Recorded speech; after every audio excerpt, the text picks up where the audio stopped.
Outside the European Parliament in Strasbourg, France, these protesters are demanding that those inside take a strong position against the Islamic Republic of Iran.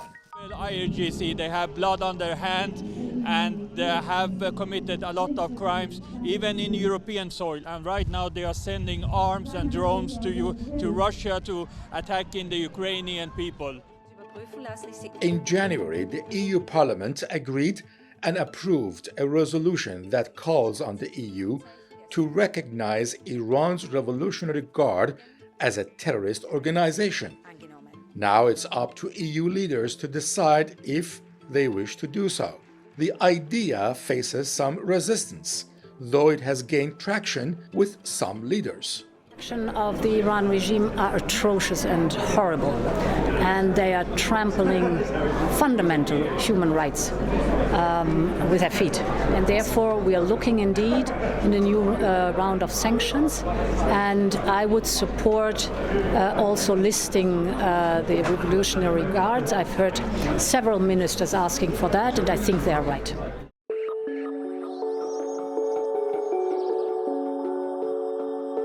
Iran's Revolutionary Guard Corps has spread its tentacles in almost every facet of life in Iran and beyond for over 4 decades.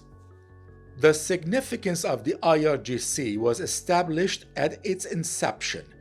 It was formed in 1979 as a force to rival Iran's pre-revolutionary armed forces, who were not trusted by the new rulers of the country.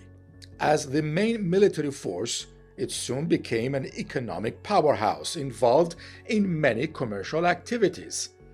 Western sanctions against Iran further increased the Revolutionary Guard's power and influence. The regime has relied on the force to devise ways to evade the sanctions or nullify their impact.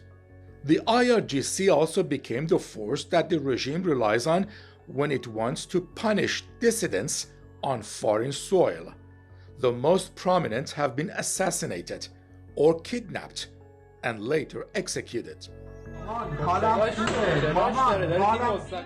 Inside Iran, the IRGC, through its paramilitary Basij force, has been the main driver behind mercilessly cracking down on protests. دیگر به خیابان نیایید با همین جوانان به سراغ شما خواهیم آمد شما را رها نخواهیم کرد انتقام خواهیم گرفت.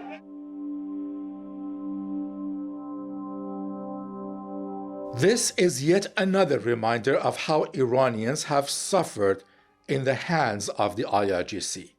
The vigils for the 3rd anniversary of the downing of Ukrainian Airlines flight PS-752. Iran is accused of intentionally launching 2 surface-to-air missiles at the plane back in January 2020. Iran says it was a mistake.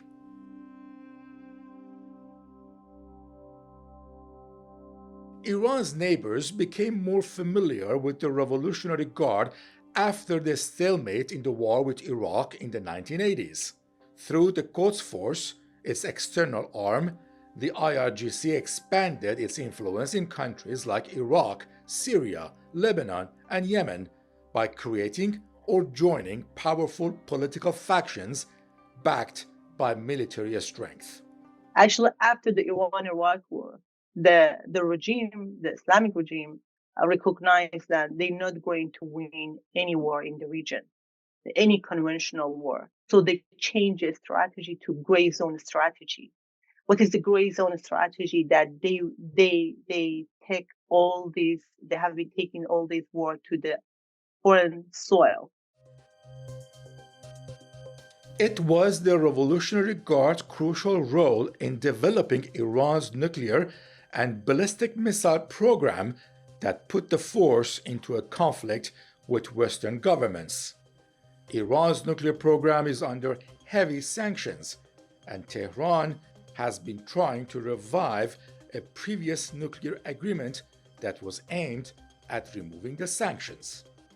A more recent reason that has tilted the European sentiments in favor of putting the IRGC into the terror list is the fact that the regime has been supplying Russia with drones for war in Ukraine. It became very, very clear that Iran is not only a terrorist entity, the Iranian government at the moment, but it's also ready to wage war, because it was not only the drones killing Ukrainians, Europeans on our soil, but it was also that there were Iranian agents employed in Ukraine. So we know that they didn't only deliver weapons only, but they also fought in Ukraine, actively fought the Russians, and were on the ground helping and instructing and taking part in war.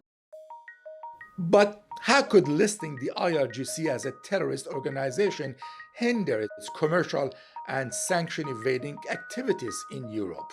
Economic front as well, going after the IRGC could send a critical business signal, to European banks and businesses, which have been routinely used and abused by not just IRGC but other regime-connected fronts and third-party affiliates that have had a lot of access over the past decade or so through Europe into the international financial system. Let's not forget the regime has found ways around Western sanctions in the past. The regime has found ways to abuse humanitarian licenses and exemptions in the past.